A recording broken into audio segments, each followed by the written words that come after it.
Hello guys, nandito na naman tayo at eto, may sosoplakin na naman tayo. Sosoplakin na naman natin itong ah Eric Celis Aba. Siyempre, may fake news na naman at the same time, siyempre, may kasamang pagbabanta na naman at ginagamit na naman ay ibang reliyon na naman. Aba, natapos na sa INC at hindi pa nakontento, gagamit naman ngayon. Baptist na naman. Baptist naman pala. At eto, panoorin muna natin ang kanyang sinabi bago natin barahin at soplakin. Okay? So, let's go! O ngayon, ano ka, Benny Abante? Di pahiya ka, no? 75 pastors of the different 75 Baptist churches at marami pang ibang susunod, no? Na magbubuo ng kanilang paniniwala at paninindigan by the side of the Vice President. 75 pastors of the different 75 Baptist churches. Yan, maliwanag ang narinig natin ha.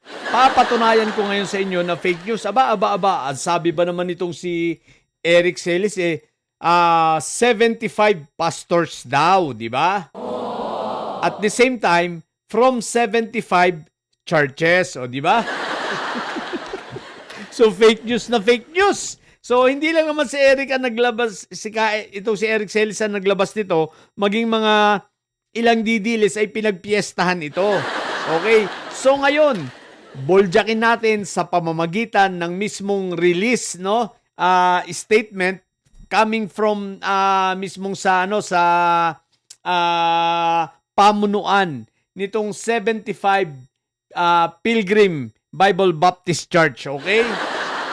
So eto, at ating basahin para soplakin natin. Tandaan natin ang sinabi ni Eric Celis, 75 churches at 75 pastors at may mga parating pa, okay?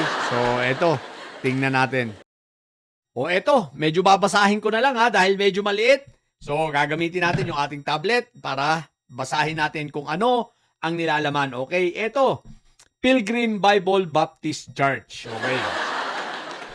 So, ang sabi rito May 5, 2026, clarification on the unauthorized, maliwanag unauthorized use of 75 Pilgrim Bible Baptist churches in a political manifesto.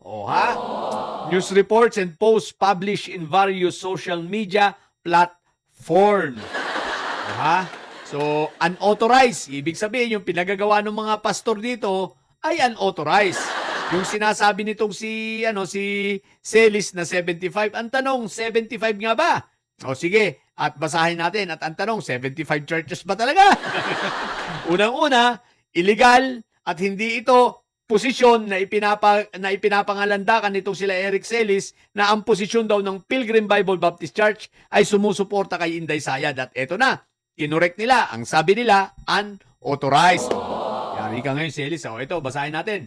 To my fellow workers in Christ and Filipino public, it was brought to the attention of this office that a manifesto of support dated May 4, 2026 has been circulated claiming that 75 Pilgrim Bible Baptist churches countrywide are part of collective political endorsement.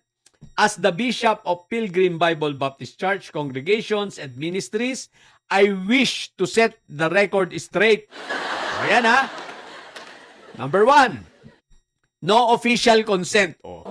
Ibig sabihin, illegal talaga. Ito the statement claiming to represent the 75 Pilgrim Bible Baptist churches was made without the knowledge, consent, or authorization from the churches indicated in the manifesto.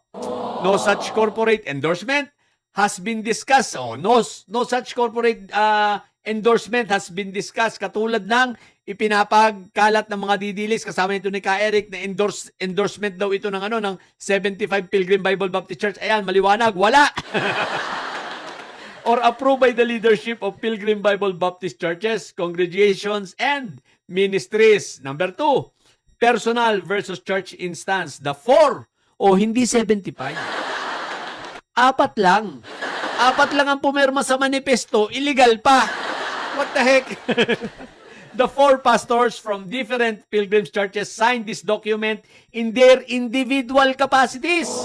Their signatures represents their personal political convictions and do not under any circumstances speak for the entire 75 Pilgrim Bible Baptist churches countrywide. O, di ba? Tatanga-tanga ka lang, Celis. Fake news ka talaga.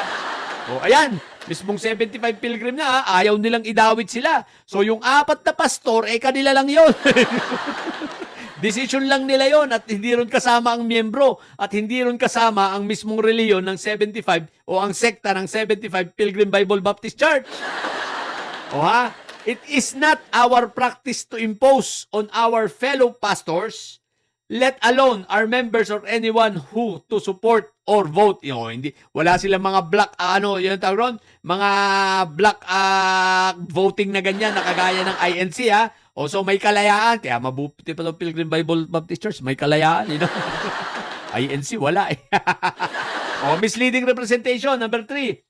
It is an overreach to mention the 75 Pilgrim Bible Baptist churches in a political manifesto without following the proper ecclesiastical channels. This inclusion is misleading, unfair to the public and to our members. Oh, mismong ito na nagsabi, unfair to the public and to our members.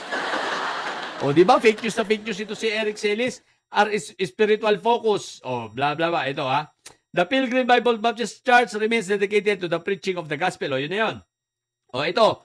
We request the conveners of this manifesto and the media to issue a correction to reflect that this support is limited to the individual signatories and does not represent the 75 Pilgrim Bible Baptist Churches countrywide. O, Eric Celis, sinasabihan ka na rin nila. We humbly request a retraction of the unauthorized use of our church name. O, ito ang nagsabi nito ay si Bishop Luis Rey Escropulo. O, ayan, ano na? O, fake news pa. O, mga didilis, napahiya na naman kayo. Sasabihin ninyo, yung buong baptist, pumanig na kay Inday Sayan. O, ayan, maliwanag pa sa sikat ng araw. Nireview kayo ng bishop na, si Bishop Luis Rey Escropulo ng Pilgrim Bible Baptist Church. O, di ba kahiya-hiya? Isipin ninyo, pinagmamalaki nyo, tapos nireview kayo ngayon. Sabi nyo, ang dami. Sabi ni Eric Celis, 75, yung pala, 4 lang. Tapos, 75 churches daw. Wala namang 75 churches eh. Ayaw nga nila, hindi sila pumapayag. So, mali, misleading at fake news itong si Eric Celis. Kaya ka nadedemanda ng libel, Eric Celis. Tatanga-tanga ka na naman eh. Balugang-baluga. Kaya ka nadedemanda sa sobrang kabalugaan mo. Copy fake news mo yun. Mga didilis, ha? Maliwanag yan, ha? Kaya tigil-tigilan nyo ang Baptist Church, ha? Yung 4 na desisyon nila yon, pero 4 lang yun. 4 lang yun, nasira ang ulo na pastor. Di ba? O, kaya hindi lahat ng mga pastor dito, mga siraulo, matitino yung marami. Yung 4 na yun, yung siraulo yun. Isipin mo, pasaway, malamang-lamang madi-DA ang mga ito. Sigurado ako, madi-disciplinary action ng mga ito. Iyak yung mga yan. Diba? O, so yun lang ha. Fake na fake si Eric Celis ha. Kita naman natin ha. So, mga bumundidilis at may saya dyan. Anyo? Wala na talaga. Sobrang desperado na mga ito. Manatili kayo mga bobot may saya sa batang may saya. Lagi high blood. Bye!